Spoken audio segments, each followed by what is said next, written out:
Bueno, comenzamos el segundo bloque, así que bienvenidos a la segunda etapa de nuestro desafío. Veamos un paciente con lo que parecía una victoria, pero vamos a regresar un poco en el tiempo. Nuestro paciente de 72 años, cuando iniciamos noradrenalina periférica, logró estabilizar su TAM en 62 milímetros de mercurio, justo el rango de hipotensión permisiva que sugieren las guías de la campaña para su edad. El antibiótico está en curso y los fluidos iniciales se completaron. Sin embargo, cuando nos llega al auto a las 4 de la mañana, el paciente está taquipnéico, saturando 87%, a pesar del oxígeno por catéter nasal, y el lactato bajó apenas de 4,2 a 4,0 milimoles litro. Y aquí es donde la mayoría de los intensivistas se dividen y se preguntan, ¿le pasamos más líquidos? ¿Lo ventilamos para bajar su consumo de oxígeno? ¿Lo ventilamos por su mecánica respiratoria? ¿O es momento de mirar más allá de la TAN y evaluar el miocardio, evaluar el pulmón con lo que nos ofrecen las sugerencias de la campaña Subiendo la Sepsis 2026? En esta segunda etapa vamos a comenzar descubriendo que la estabilidad del monitor puede ser un espejismo. Y bueno, trataremos de utilizar las guías para dilucidar y salir de esos espejismos.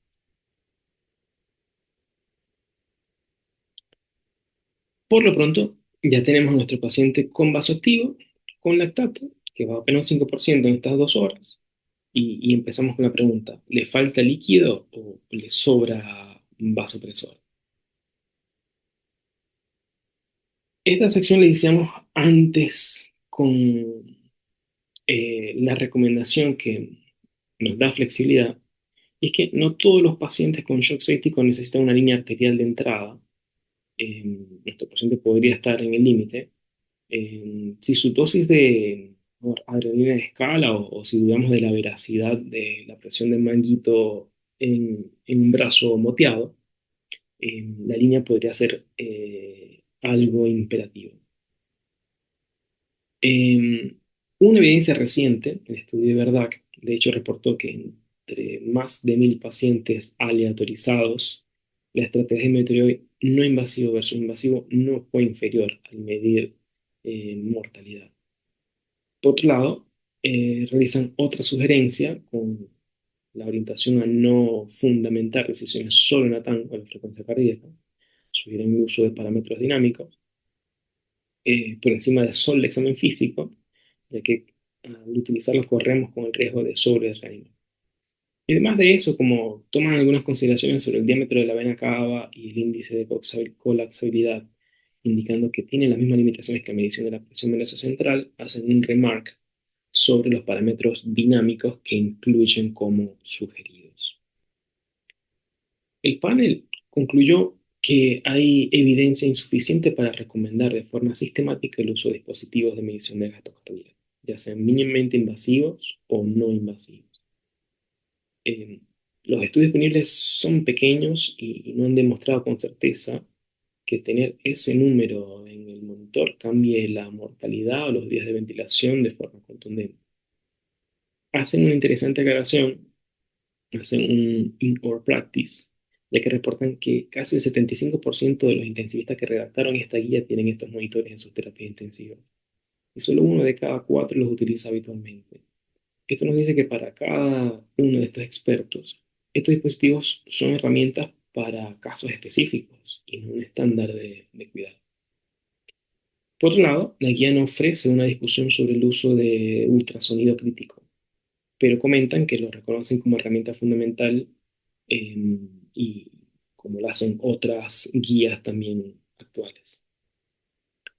Respecto al lactato, la campaña ahora sugiere las mediciones seriadas y hace énfasis en que lo que importa no es la normalización o un valor aislado, sino la cinética del lactato. Incluyen un remark de oro que nos diría, no sigan pasando líquidos hasta normalizar el lactato a toda costa. También le dan poder a lo simple y sugieren el uso del tiempo de relleno capilar, el CRT. Y aquí es clave la evidencia que los estudios Andromeda Shock han brindado, que nos enseñan que el CRT es una ventana directa a la microcirculación. El primer Andromeda Shock fue multicéntrico y orientado a demostrar superioridad. Y aunque no la demostró, nos ofreció al CRT como una alternativa al uso del lactato. Por su parte, el Andromeda Shock 2 afianzó el potencial del CRT como una meta de reanimación en la sepsis y que un abordaje multimodal, en cierto modo personalizado, bedside, con el paciente es favorable. El diseño además fue novedoso porque evaluó un objetivo primero compuesto y jerárquico que incluía primero mortalidad, luego duración del soporte vital y luego estancia. Y demostraron con significancia estadística que este índice de victorias fue mayor en el grupo de intervención. Simplificando un poco todo esto, tuvo un 16% más el grupo de intervención de probabilidades de tener un resultado positivo o de ganar en comparación con el grupo control. Apliquemos todo esto a nuestro caso, mismos datos que teníamos previamente. En lugar de pasarle un litro más de Ringer, hicimos una elevación pasiva de miembros inferiores.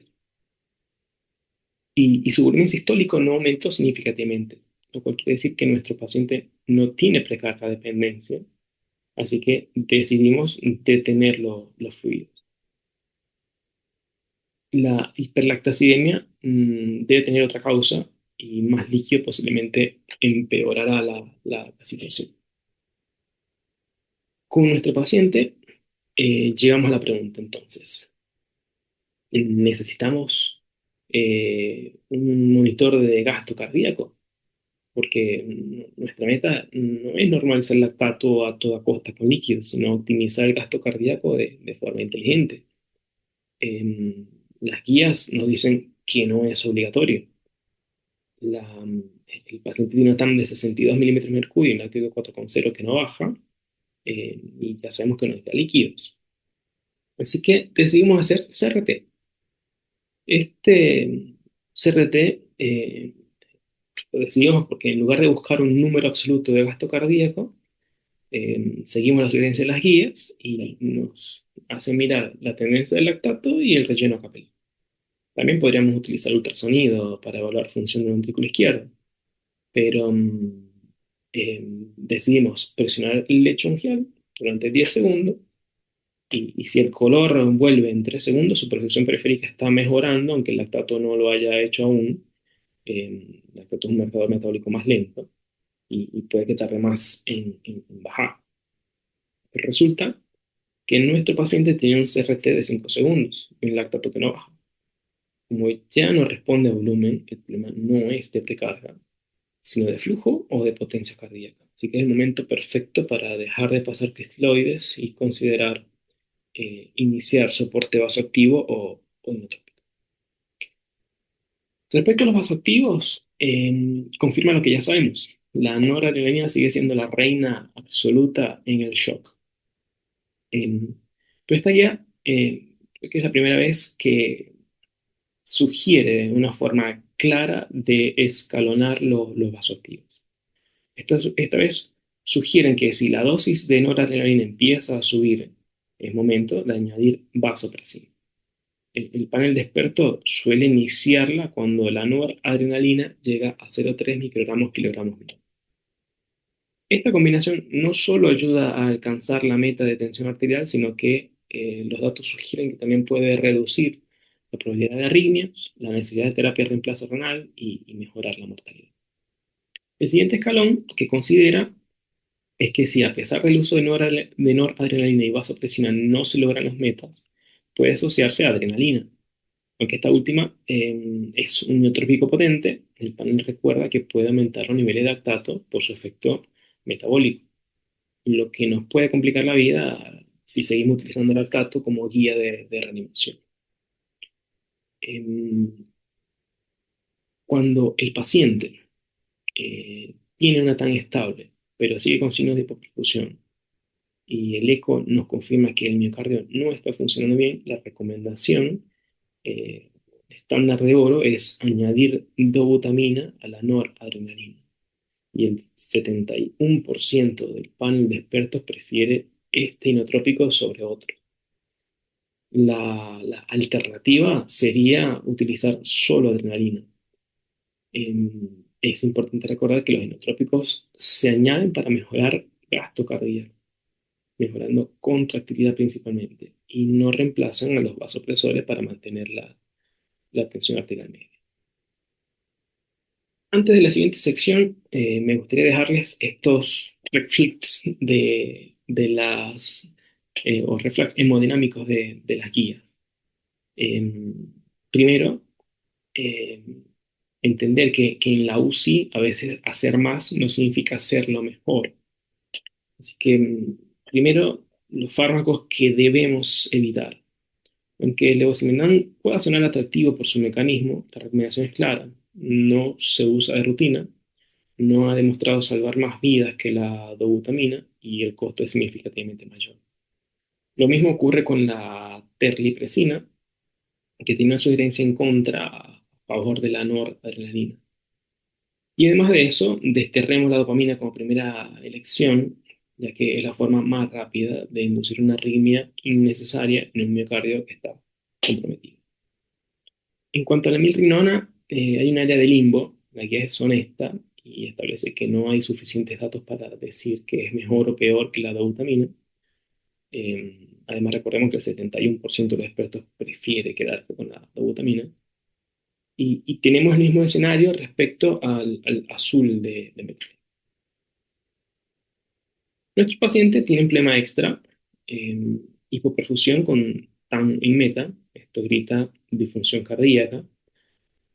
Podemos añadir dobutamina para mejorar ese gasto cardíaco o cambiar a epinefrina. Tras ver con ultrasonido un ventrículo izquierdo con contractilidad disminuida, decidimos añadir dobutamina a dosis bajas a su esquema de noradrenalina. El objetivo es mejorar ese relleno capilar y que el paciente deje de estar taquicárdico, taquipnéico, en, con transporte de oxígeno comprometido. Recordamos que no decidimos dopamina ni levosimendan, y también recordamos que tenemos que orientar nuestra vigilancia a monitorizar de cerca frecuencia cardíaca, buscando que el relleno capilar mejore sin disparar una taquicardia, que es un riesgo que siempre debemos balancear al usar inotrópicos. Por otro lado, recordemos que aún no hemos ofrecido ninguna acción médica sobre su taquipnea y eventual hipoxemia. Así que así empezamos la siguiente sección. Lo intitulamos ya. Las guías nos dan herramientas para ganar tiempo con seguridad. Primero, hacemos una sugerencia sobre el monitoreo eh, que es clara y aunque el oxímetro es cómodo, puede ser menos preciso, más aún en un paciente con noradrenalina y con mala perfusión periférica. Así que los gases siguen siendo el estándar de oro. Las guías también sugieren una meta a perseguir y que no es llevarlo a 100%, sino mantenerlo en un rango seguro e individualizado de acuerdo a las condiciones clínicas del paciente. No hacen alusión a un número específico, sin embargo, los expertos también ofrecen un in-core practice y establecen como metas entre 90 y 96% en falla respiratoria hipoxémica y sepsis. La cánula nasal de alto flujo en estas guías pasaba a ser un protagonista. Las recomendaciones sugieren usarla por encima del oxígeno convencional e incluso por encima del BNI, ya que es más confortable y reduce el trabajo respiratorio de forma efectiva. Además, invitan a usar el pronovigil, pedirle al paciente que se coloque boca abajo mientras está con la cánula. Y bueno, sabemos que esto puede mejorar drásticamente la relación ventilación-perfusión. Y sé que no hace falta entrar en detalles sobre los tecnicismos de la ventilación mecánica, de la cánula de alto flujo, del pronovigil, pues lo tienen reciente del módulo respiratorio, pero son aclaraciones que marca la guía. Estas aclaraciones también las hacen, en un sentido. Si a pesar de la cánula de alto flujo del pronovigil el paciente no progresa, se tiene que ventilar. Y las guías son racionales y sugieren ventilación protectora. Em, Básicamente, las recomendaciones básicas en el distrito respiratorio. Y la recomendación 71 de la guía es una de las pocas recomendaciones fuertes con alta certeza, y es que si el paciente desarrolla distrés, debemos programar 6 mililitros kilo de volumen corriente. Si no tiene criterio de distrés aún, nos movemos entre 6 a 8 mililitros kilo. Para evitar el barotrauma, la presión meseta debe estar por debajo de 30 centímetros de agua. Y sobre la PIC no se expiden mucho, pero sí son claros en que prefieren niveles más altos en casos graves. Acá hay otra red flag, y es que la guía recomienda en contra de las maniobras de reclutamiento, porque han demostrado más daño que beneficio. Y finalmente, si la relación presión arterial de oxígeno, fracción inspirada de oxígeno cae por debajo de 150, sugieren el prono, y por un periodo de tiempo de al menos 12 horas. Sobre el bloqueo neuromuscular, las guías sugieren bolos intermitentes sobre la infusión continua, a menos que haya evidencia de asincronía. También hacen una sugerencia a favor de utilizar ECMO venovenoso en los centros donde se tenga experiencia y donde la ventilación mecánica haya fallado. Bueno, les sigo contando cómo vamos con nuestro paciente. Está agotado por la neumonía y el empiema, y en lugar de intubarlo de inmediato, decidimos colocar cano de alto flujo, 60 litros minuto y 50% de fracción de oxígeno. Le ayudamos a ponerse en posición prona, y luego de una hora su frecuencia respiratoria y su desconfort no mejoraron, así que decidimos ventilarlo y aplicamos todos los parámetros que recién habíamos comentado. Con esto terminamos esta sección y entramos a la sección de terapias adyuvantes. Y no hay fármaco eh, que a pesar de los años genere más debate que los corticoides. La campaña 2026 mantiene la sugerencia de usarlos en el shock séptico. ¿Y en qué nos basamos para esto? ¿En qué nos basamos también para las dosis? En los resultados del estudio adrenal. Es cierto que la evidencia sobre si salvan vidas de forma contundente sigue siendo de baja certeza debido a la variabilidad de los pacientes, pero el beneficio en la reversión del shock es indiscutible, con un aumento de un 29% de la probabilidad de éxito cuando los utilizamos. Eso sí, esta no es una terapia que sea inocua o gratuita para la economía del paciente. Debemos estar preparados para manejar la hiperglucemia y la hipernatremia que suelen aparecer. En la campaña hace mención notable a este metaanálisis de Pitre y colaboradores que justifican estos beneficios que acabamos de comentar, y que también asoman los riesgos y la resolución del compromiso hemodinámico más rápido. Lo que el adrenal y otros metaanálisis recientes nos confirman con alta certeza es que los corticoides son buenos en lograr una resolución mucho más rápida de la inestabilidad hemodinámica en la primera semana. Y además también en sus días de estancia y en los días libres de ventilación mecánica. Estas terapias ayudantes con corticoides, y si estos corticoides abrían una pequeña puerta, ahora, con esta otra diapositiva cerramos muchas otras. Es que las guías ofrecen varias banderas rojas eh, sobre las terapias que a menudo nos vemos tentados a usar bajo la premisa de no le hará daño. Y bajo esta premisa, primero hablaremos de la vitamina C, con la cual antes hubo debate. Ahora claramente la sugerencia es en contra de su uso. Los estudios más rigurosos como el LOVIT demostraron que no reduce la mortalidad, que además de eso puede causar hiperglucemia facticia. Lo mismo ocurre con la vitamina D, que se plantea utilizar a dosis altas. La evidencia sugiere que no ayuda en subgrupos de sepsis, e incluso en algunos casos ha aumentado el riesgo de daño. En el campo de la inmunomodulación, la guía nos pide no pelear con la fiebre de forma automática y buscar solo normalizar un número, sino buscar el confort del paciente. Los antibióticos no mejoran la supervivencia. Tampoco los probióticos o las inmunoglobulinas cuentan con respaldo.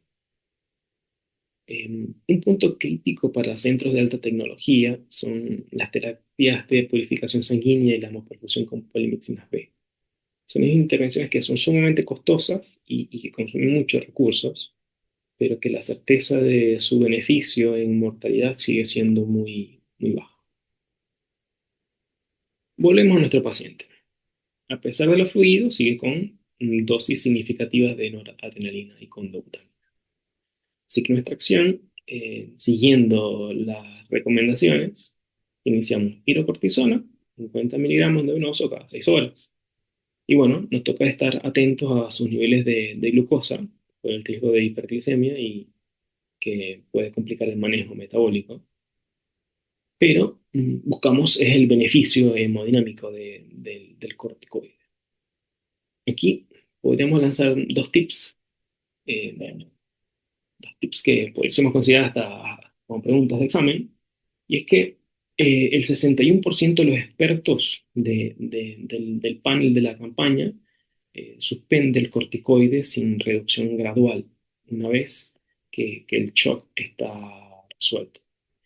Y lo segundo sería que recuerden que la recomendación de corticoides no se extiende a los pacientes con sepsis sin shock.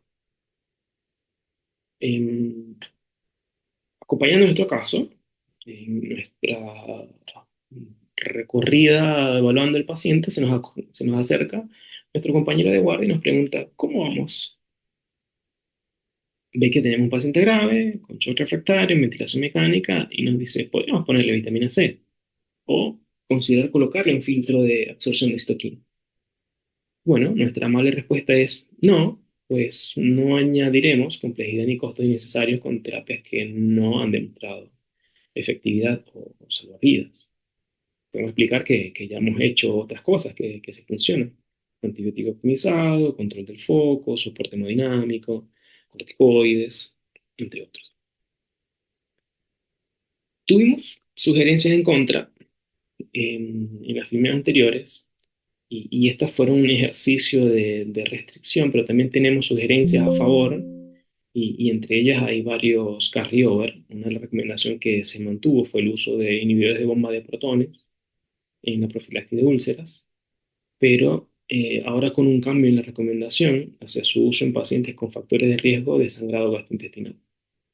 Y aunque hay más evidencia, sostenidas por los metaanálisis de Wang y por el REVISE, estudios no tan recientes como el SUPICU y el PECTIC, entre otros, todos estos artículos tuvieron resultados que no todos fueron a favor, o todos positivos, y tampoco iban todos dirigidos específicamente a pacientes con sepsis y shock séptico, por lo cual esta recomendación es condicional.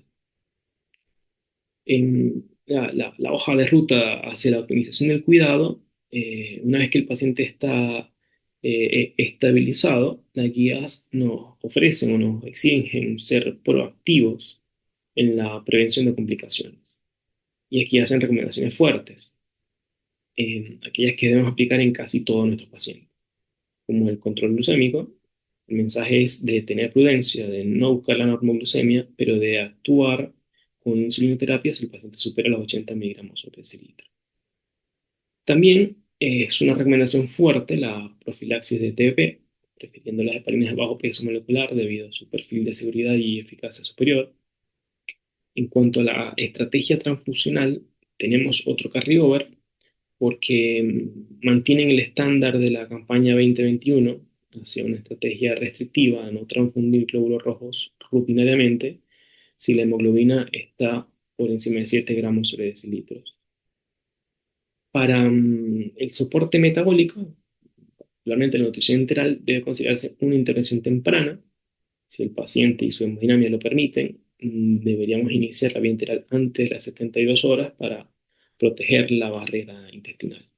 Y un punto vital es la remoción activa de fluidos.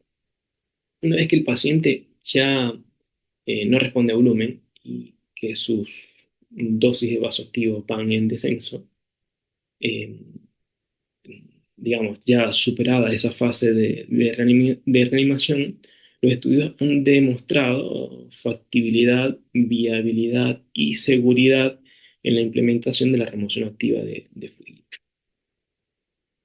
En estos estudios no ofrecieron unas diferencias significativas en cuanto a mortalidad, días de estancia inútil, reducción de días de ventilación mecánica, ni necesidad de reemplazo renal. Pero la sobrecarga de fluidos es un factor de mortalidad independiente y, y las guías sugieren la remoción activa de fluidos con diuréticos o con diuréticos y ultrafiltración. Bueno, nuestro paciente sobrevivió, al igual que nosotros a esta clase. Estamos en su segundo día de evolución en UTI, con ventilación mecánica y con dosis bajas de dobutamina y norepinefrina, noradrenalina. Nuestra enfermera nos comenta que tiene un hemoglucotés de 190 miligramos sobre decilitro, luego de dos correcciones que se realizaron anoche, y que el balance acumulado cerró en balance positivo de más de 5 litros. Nuestras acciones son las siguientes: iniciar una heparinea bajo peso molecular, eh, iniciamos soporte con insulinoterapia en infusión continua, iniciamos nutrición enteral por sonda nasogástrica, y además de eso, consideramos ese balance acumulado e iniciamos bolos de furosemida. Eh, si nuestro paciente le hacemos un estadio base y tuviera hoy menos de 7,2 de pH, si tuviera una falla renal aguda grave, una KIN 2 o 3, las guías además de eso nos sugerirían también el uso de bicarbonato y eventualmente la utilización de IMPs, porque sumaría la falla renal factor de riesgo para sangrado gastrointestinal. Les comento también que las guías no ofrecen ningún comentario sobre el estudio Vicaricu, por lo cual no las contemplamos en esta charla tampoco. En, superada esta sección, ahora debemos mirar hacia la recuperación funcional de nuestro paciente, hacia sus valores y los de su familia. La siguiente recomendación es una declaración de buena práctica que nos pide no demorar la discusión de metas más allá de las 72 horas y que en cierto modo nos dice que la comunicación es parte del tratamiento también. Una novedad importante es el soporte vital por duración definida o los TLT, Time Limited Trials, que aunque la guía señala que no hay suficiente evidencia para recomendarlos de forma sistemática, los define como una estrategia colaborativa importante. Y bueno, consiste en acordar con la familia un periodo para probar una terapia agresiva como ventilación mecánica o inotrópicos, y si tras ese periodo de tiempo, 48 o 72 horas, no hay mejoría, la respuesta del paciente nos va a dictar si debemos escalar o si debemos cambiar la estrategia hacia unas metas orientadas al confort.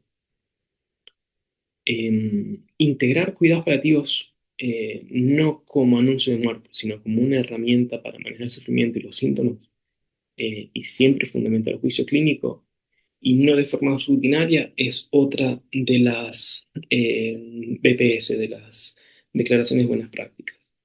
Eh, Además de esto, es importante tener en cuenta la transición de nuestros pacientes desde la UTI.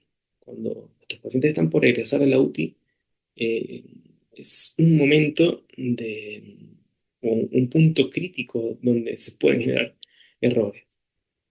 Aquí sugieren diseñar e implementar procesos de entrega de información estructurados para que el médico de piso, el médico que recibe posteriormente a nuestros pacientes, sepa exactamente qué pasó, qué falta por hacer.